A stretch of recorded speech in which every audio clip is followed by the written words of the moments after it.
श्री महादेव जी ने कहा, समस्त देवों के आराध्य देव, आप विश्वव्यापी जगदीश्वर एवं जगत स्वरूप हैं। समस्त चराचर पदार्थों के मूल कारण ईश्वर और आत्मा भी आप ही हैं। इस जगत के आदि अंत और मध्य आपसे ही होते हैं, परंतु आप आदि मध्य और अंत से रहित हैं। आपके अविनाशी स्वरूप दृष्टा, दृश्य, भक्ता और भोग्य का भेदभाव नहीं है। वास्तव में आप सत्य चिन्मात्र ब्रह्मा ही हैं। कल्याणकामी महात्मा लोग इस लोक और परलोक दोनों की आसक्ति एवं समस्त कामनाओं का परित्याग करके आपके चरण कमलों की ही आराधना करते हैं। आप अमृत स्वरूप, समस्त प्राकृत गुणों से रहित, शोक की छाया से भी दूर, स्वयं परिपूर्ण ब्रह्मा हैं। आप केवल आनंद स्वरूप हैं। आप निर्विकार हैं। आपसे भिन्न कुछ नहीं है, परंतु आप सबसे भिन्न हैं। आप विश्व की उत्पत्ति, स्थिति और प्रलय के परम कारण हैं। आप समस्त जीवों के शुभाशुभ कर्म का फल देने वाले स्वामी हैं।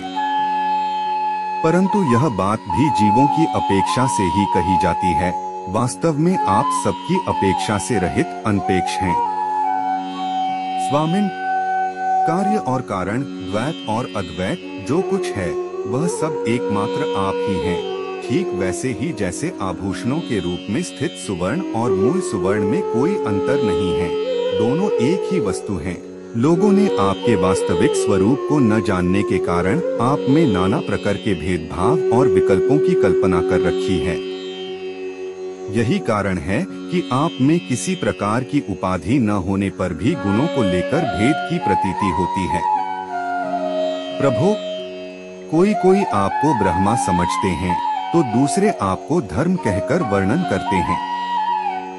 इसी प्रकार कोई आपको प्रकृति और पुरुष से परे परमेश्वर मानते हैं तो कोई विमला, उत्कर्षिणी, ज्ञाना, क्रिया, योगा, प्रही, सत्या, ईशाना और अनुग्रहा, इन 9 शक्तियों से युक्त परम पुरुष तथा दूसरे क्लेश कर्म आदि के बंधन से रहित पूर्वजों के भी पूर्वज अविनाशी पुरुष विशेष के रूप में मानते हैं।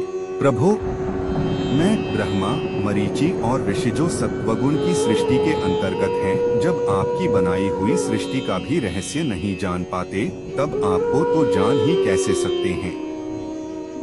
फिर जिनका चित्त माया ने अपने वश में कर रखा है और जो सर्वदा रजोगुणी और तमोगुणी कर्मों में लगते रहते हैं, वे असुर और मनुष्य आदि तो भला जानेंगे ही क्या। प्रभु, आप सर्वात्मा एवं ज्ञान स्वरूप हैं।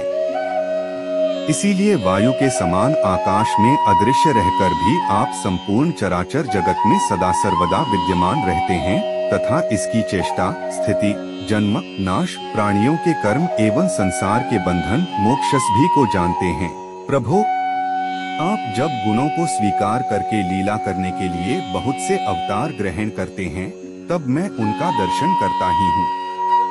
अब मैं आपके उस अवतार का भी दर्शन करना चाहता हूँ जो आपने स्त्री रूप में ग्रहण किया था, जिससे दैत्यों को मोहित करके आपने देवताओं को अमृत पिलाया। स्वामी, उसी को देखने के लिए हम सब आए हैं।